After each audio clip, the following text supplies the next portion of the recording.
अस्सलाम वालेकुम बच्चों आज हम लोग सेकंड ईयर मैथ डिस्कस करने जा रहे हैं। सेकंड ईयर मैथ का बुक का नाम है calculus and analytical geometry. Second year math के टोटल 7 चैप्टर्स हैं। पहले 3 चैप्टर्स जो हैं वो कैलकुलस से रिलेटेड हैं। फर्स्ट 3 चैप्टर कैलकुलस से रिलेटेड हैं, जबकि लास्ट 4 चैप्टर एनालिटिकल ज्योमेट्री से रिलेटेड है। आज हम लोग सिर्फ और सिर्फ कैलकुलस का इंट्रोडक्शन पढ़ेंगे कि कैलकुलस क्या चीज है।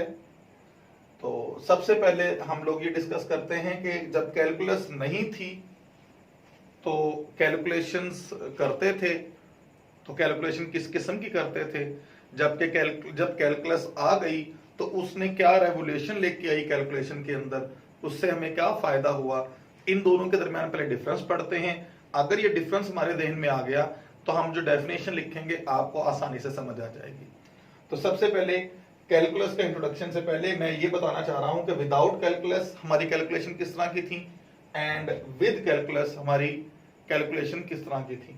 तो सबसे पहला पॉइंट बेटा लिखा हुआ है कि without calculus we are only able to calculate sum of finite number of terms. मतलब ये है कि अगर हमारे पास टर्म्स दी गई हूं लिमिटेड, तो कैलकुलस नहीं थी तो सिर्फ और सिर्फ हम उनका सम कैलकुलेट करते थे। जबकि जैसे ही कैलकुलस आई तो हम इनफाइनाइट नंबर ऑफ टर्म्स का सम आसानी से कैलकुलेट करने के काबिल हो गए। We are able to calculate the sum of infinite number of terms, यानी कि अनलिमिटेड टर्म्स दी जाती थी, हम उनका आसानी से सम कैलकुलेट कर लेते थे। मैं डिफरेंस बता रहा हूं, बार बार बता रहा हूं बेटा, ये डिफरेंस अगर आप लोगों के जहन में रह गया तो आपको डेफिनेशन समझना नहायत आसान हो जाएगी कैलकुलस की। तो मैं एक बार फिर रिपीट कर रहा हूं कि विदाउट कैलकुलस हम लोग only finite number of terms को सम कैलकुलेट करते थे, जबकि विद कैलकुलस हम लोग इस काबिल हो गए कि हम अनलिमिटेड नंबर ऑफ टर्म्स का सम कैलकुलेट कर लें। नंबर 2 नंबर पे क्या आता है, we are only able to find the length of straight line.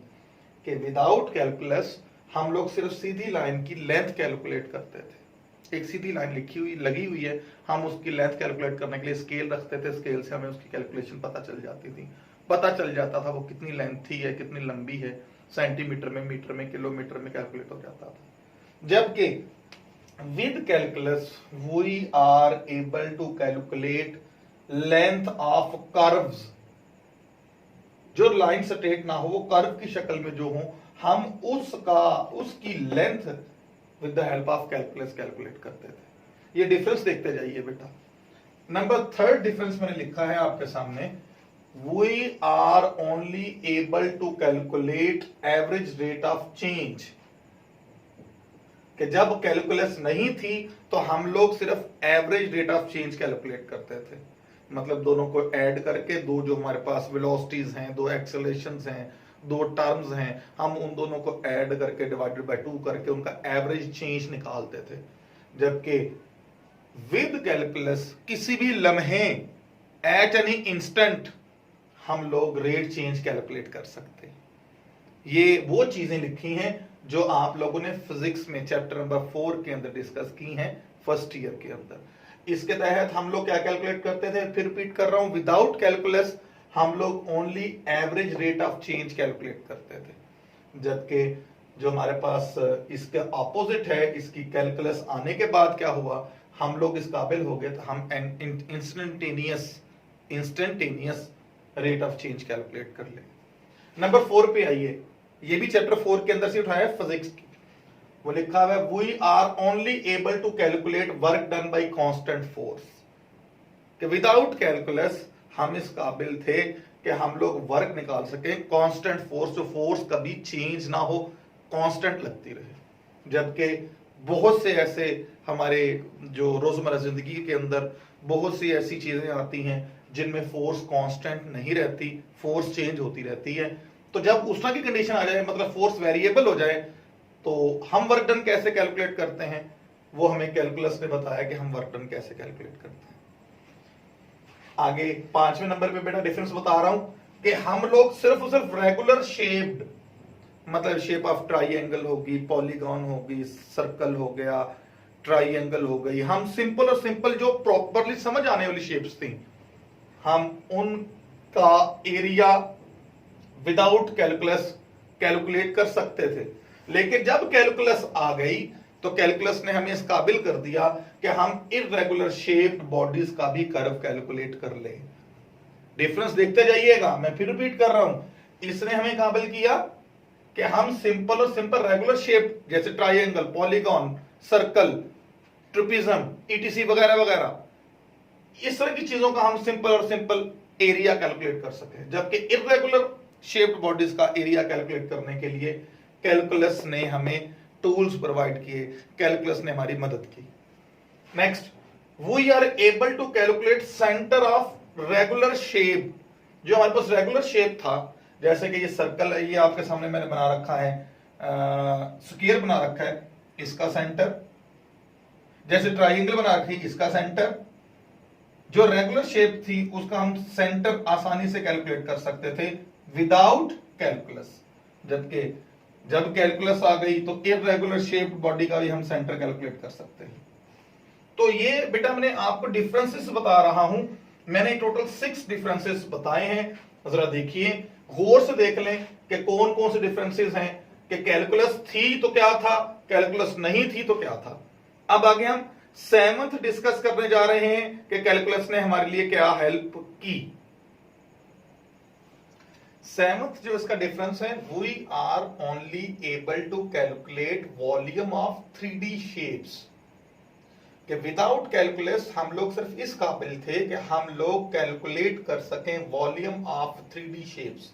जो हमारे पास 3D शेप्स होती हैं हम उनका वॉल्यूम कैलकुलेट कर सकें, जबकि with calculus we are able to calculate volume of non 3D shapes. जितनी भी नॉन 3D शेप्स हैं हम उनका वॉल्यूम कैलकुलेट कर सकते हैं विद कैलकुलस। आई थिंक कि जो 7 डिफरेंसेस मैंने आपके सामने लिखे हैं, जो आप लोगों ने पिछली स्लाइड में और यहां पर आप लोगों ने कंप्लीटली देख लिए, अगर आप लोगों को ये डिफरेंसेस ज़हन में आ जाएं तो मैं शॉर्ट जर्नी बताता हूं कि कैलकुलस बेसिकली एक जर्नी, किस जर्नी का नाम है, किस सफर का नाम है। तो बेटा इन शॉर्ट मैं लिख रहा हूं, calculus is a journey from, ये कहां से कहां तक की जर्नी है, ये जर्नी है बेटा एवरेज से इंस्टेंटेनियस की, एवरेज से इंस्टेंटेनियस की, ये जर्नी है रेगुलर से इर्रेगुलर की,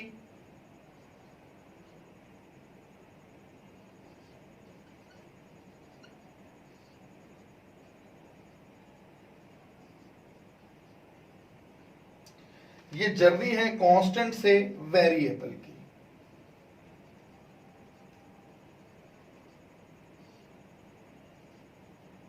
अब मैंने इसका शॉर्ट लिख दिया, इन शॉर्ट ये बेसिकली जर्नी का नाम है, कांस्टेंट से वेरिएबल की। ये जर्नी है जिसके अंदर हम लोगों ने डिस्कस करना है कि एवरेज हो तो इंस्टेंटेनियस कैसे निकलेगी, रेगुलर था तो इर्रेगुलर कैसे निकलेगा, ये कांस्टेंट है तो वेरिएबल कैसे निकलेगा। अब बेटा मैं इसकी ना एक छोटी सी डेफिनेशन लिखता हूं, तो जरा वो डेफिनेशन देखिएगा, फिर उसके बाद मैं डिटेल में इनकी डेफिनेशंस को डिस्कस करता हूं। तो जरा डेफिनेशन देखिएगा, कैलकुलस इज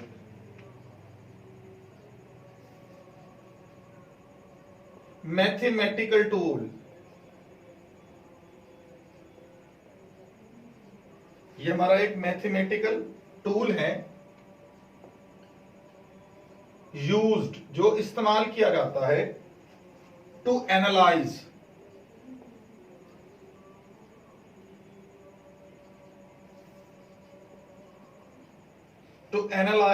change in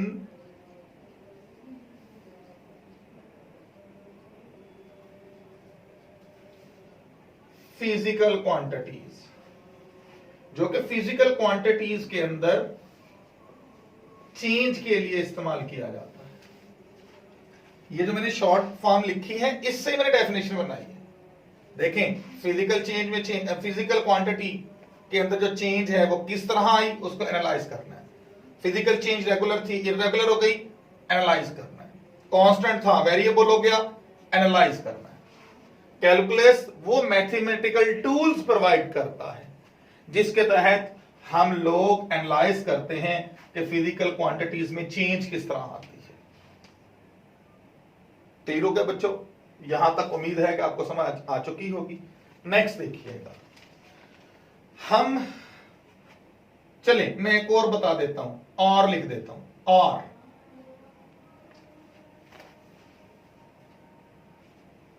अच्छा बेटा मैं इसकी एक और डेफिनेशन बताता हूं, और इन शॉर्ट एक और डेफिनेशन डिस्कस कर रहा हूं।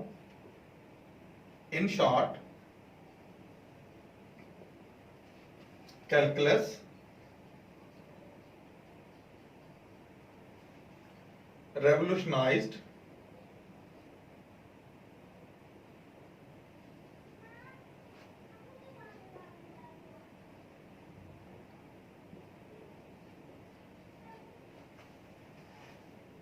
the calculation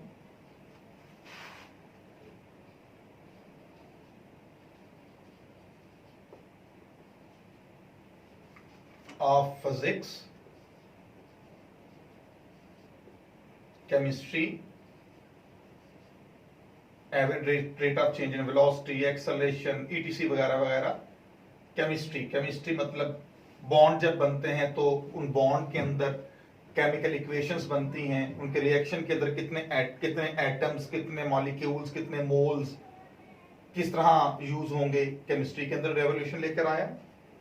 बायो के अंदर लाइफ डीके के मुतालिक कैलकुलेशंस आती हैं, तो वो कैलकुलस हेल्पफुल होती है।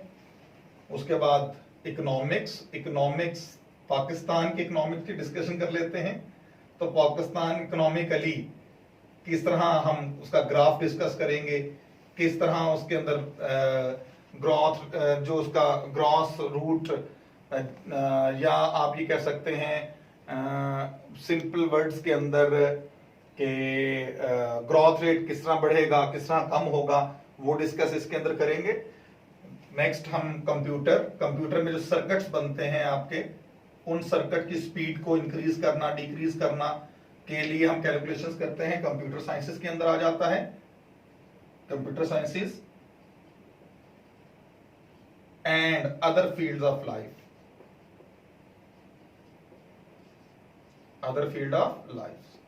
तो बेसिकली कैलकुलेशन, ये जो कैलकुलस है इसने रेवोल्यूशन लेकर आई तमाम फिजिकल क्वांटिटीज फिजिक्स में भी हैं, केमिस्ट्री में भी हैं, बायो में भी हैं, इकोनॉमिक्स में भी हैं, कंप्यूटर साइंसेज में and other field of life के अंदर।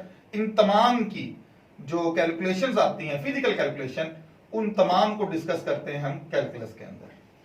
मेरे ख्याल में कैलकुलस की डेफिनेशंस आप लोगों को क्लियर हो चुकी होंगी। नेक्स्ट हम लोग चलते हैं बेटा कि सबसे पहले कॉन्सेप्ट किसने दिया कैलकुलस का, तो यहां लिखते हैं जी, फर्स्ट टाइम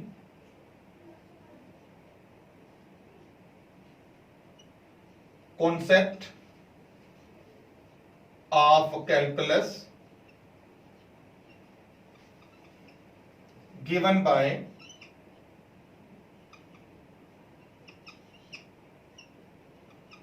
two scientists,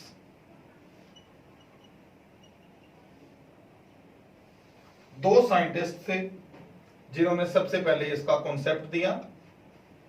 एक था न्यूटन,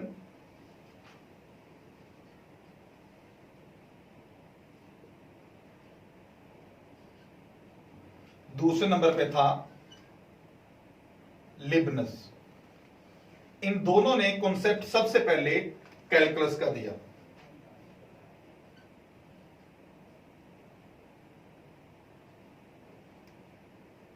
दो साइंटिस्ट थे, एक न्यूटन था, दूसरा लिबनस था। इन्होंने first time concept of calculus आपके सामने पेश किया। न्यूटन की जो आप कह सकते हैं ये 1643 से लेकर 1727 तक इसका लाइफ टाइम है, जबकि ये भाईजान हमारे जो जिंदा रहे ये 1664 से लेकर 1646 से लेकर सॉरी ये 1716 तक हमारे ये भाईजान जिंदा रहे, जिन्होंने सबसे पहले कैलकुलस का कॉन्सेप्ट दिया। अब देखिए, according to these both scientists definition क्या बनी, अब वो देखते हैं। सबसे पहले न्यूटन का ये कहना था कि calculus is the study of, ये क्या है, स्टडी ऑफ फ्लक्शन है जी, स्टडी ऑफ फ्लक्शंस। फ्लक्शन से मुराद क्या है, इससे मुराद दो वर्ड्स, दो चीजें निकलती हैं। एक चीज निकलती है कंटिन्यूस चेंज,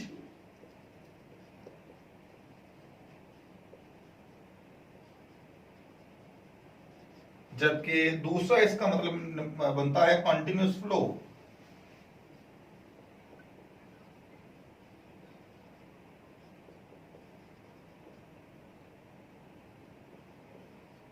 जो न्यूटन ने कहा था तो वो ये कहता था कि कैलकुलस जो है वो स्टडी ऑफ फ्लक्शन है, जिसके अंदर हम कंटिन्यूस चेंज को डिस्कस करते हैं या कंटिन्यूस फ्लो को डिस्कस करते हैं।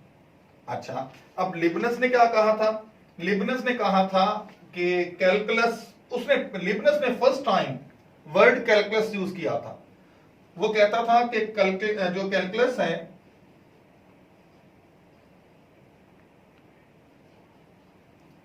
कैलकुलस का मतलब बेसिकली है small stone.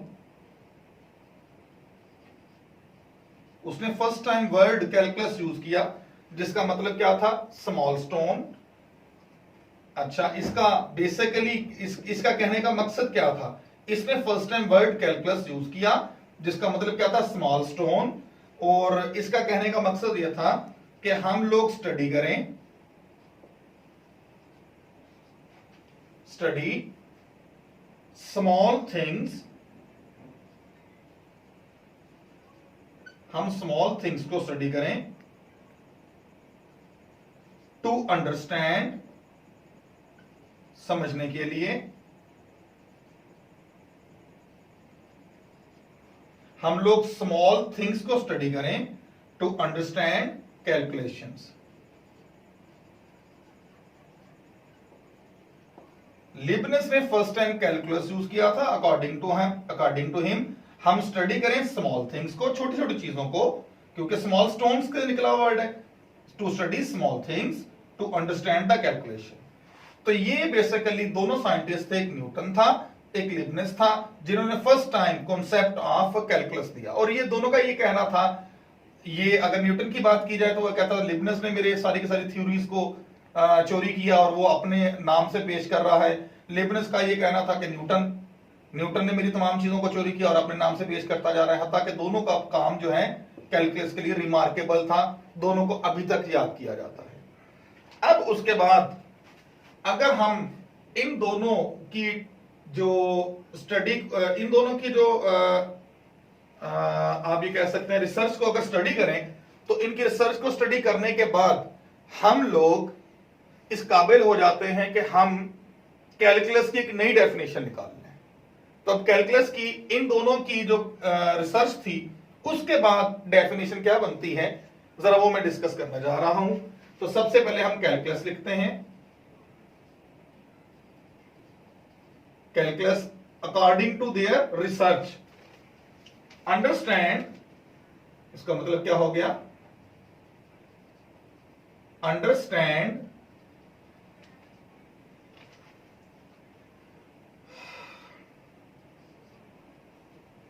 small things,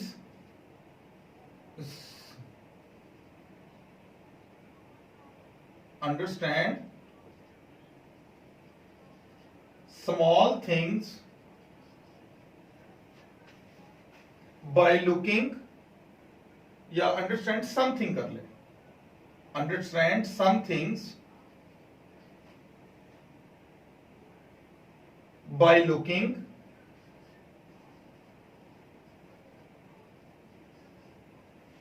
small pieces।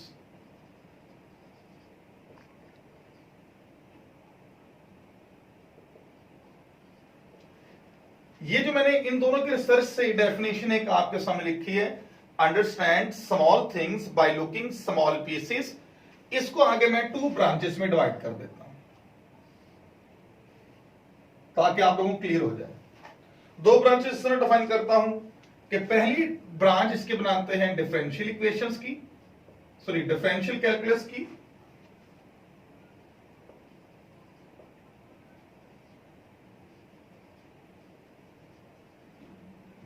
जबकि यहां हम बनाते हैं इंटीग्रल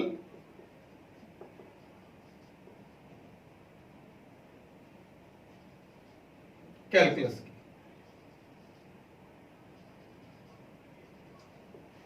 ये हमारा बनेगा चैप्टर नंबर 2,